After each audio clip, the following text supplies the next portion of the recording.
I'm doing Scandinavian flicks in a Fiat 500. I'm going to have a heart attack. Hello everyone and welcome to my channel.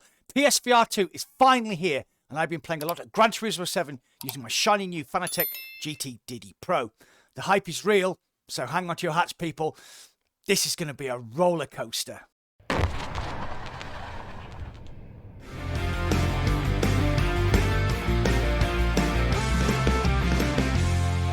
I decided several months ago to go all in on PlayStation VR2, so picked up a PS5 and pre-ordered Sony's new headset. I then looked at my tired old sim rig setup, a Thrustmaster TX, Ferrari 458 Challenge wheel and T3 PA pedals. Did some man maths in my head and decided for the good of my channel I needed a Fanatec GT Pro. I didn't need it, but hey. Now that PSVR2 is among us, I have played the slightly underwhelming Horizon Call the Mountain and the superlative Resident Evil Village. However, most of my time has been spent zooming around Trial Mountain, Mount Panorama and Brands Hatch in some expensive, shiny new metal. So, I want to talk about my experience with Gran Turismo 7 in VR with the GT Pro. This isn't a minute technical analysis, I will talk about some aspects of this, but I really wanted to give an impression of my feelings of playing GT7 with this particular setup. Plus, if you stay till the end of the video, I'll give you some recommended settings for optimizing whichever force feedback wheel you have for Gran Turismo. Good?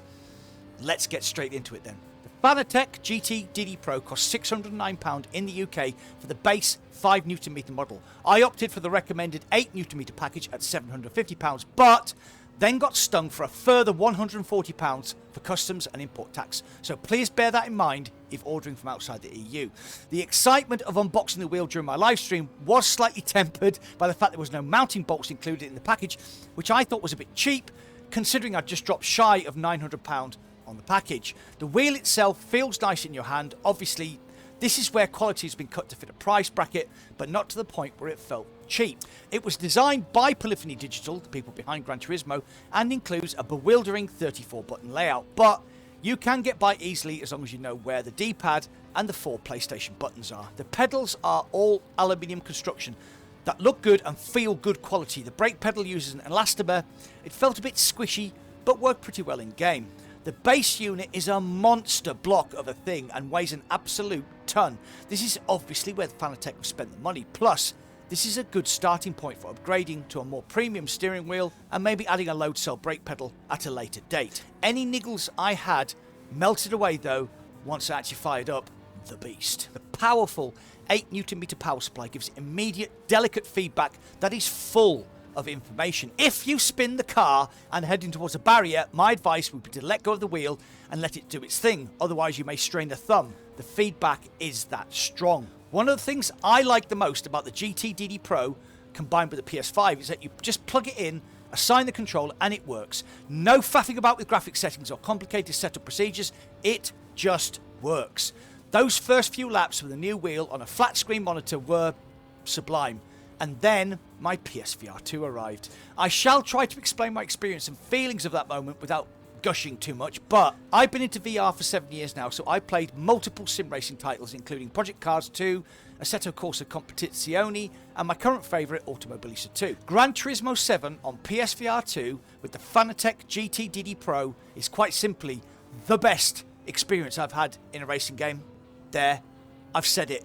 Clear, crisp visuals, rock-solid frame rate, beautiful cars, great track detail, all combined with the subtle information and rich feedback from the direct drive wheel. I was literally blown away.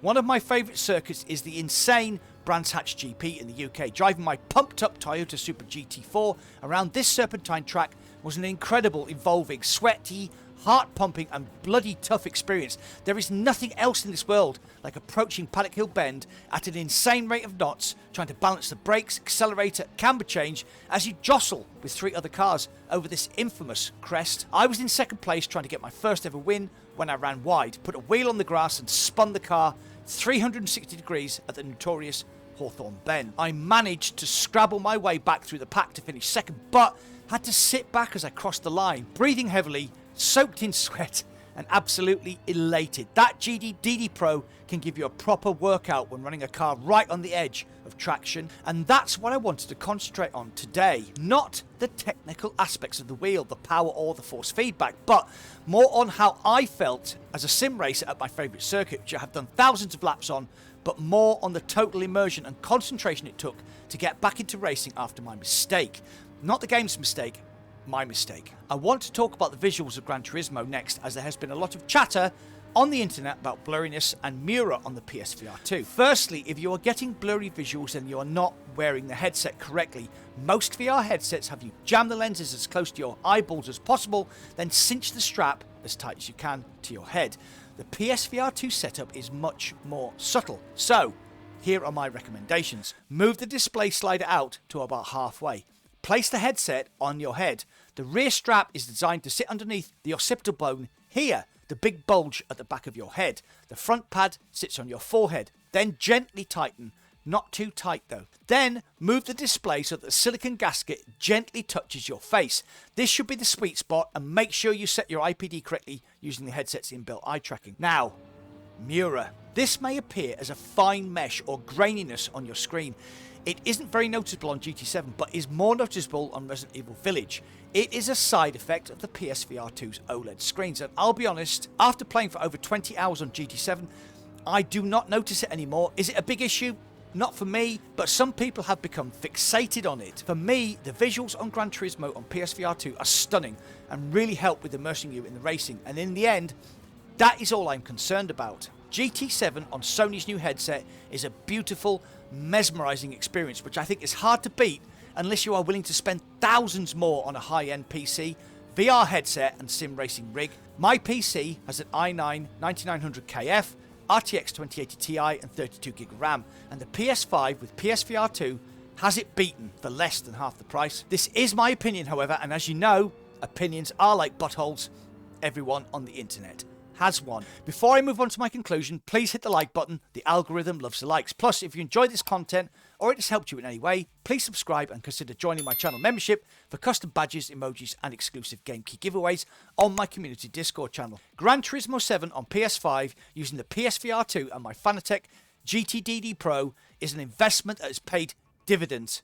For me, the visuals, the sound, the car interiors, the total immersion racing is very hard to beat. Yes, it was expensive. The total layout was around £1,800 for the whole package, but I don't think you could get anywhere near the level of fidelity, immersion and feedback using a PC setup for the price that I paid. If you have a PS5 and have invested in a PSVR2, Gran Turismo 7 is the system seller that it always promised to be, and that makes me very happy. Before I go, I have a cheeky setup tip to help you with any force feedback wheel you are using with Gran Turismo 7. My good friend Buck3131 gave me this link, so kudos to him. I'll flash the settings up for the Fanatec GT7 Pro, but if you have a different wheel, I have put the link in the description down below to help you optimize your experience. Anyway, enough of this chatter. I'm off to do the circuit experience around Mount Panorama and see if I can bag myself 1 million credits by nailing all gold.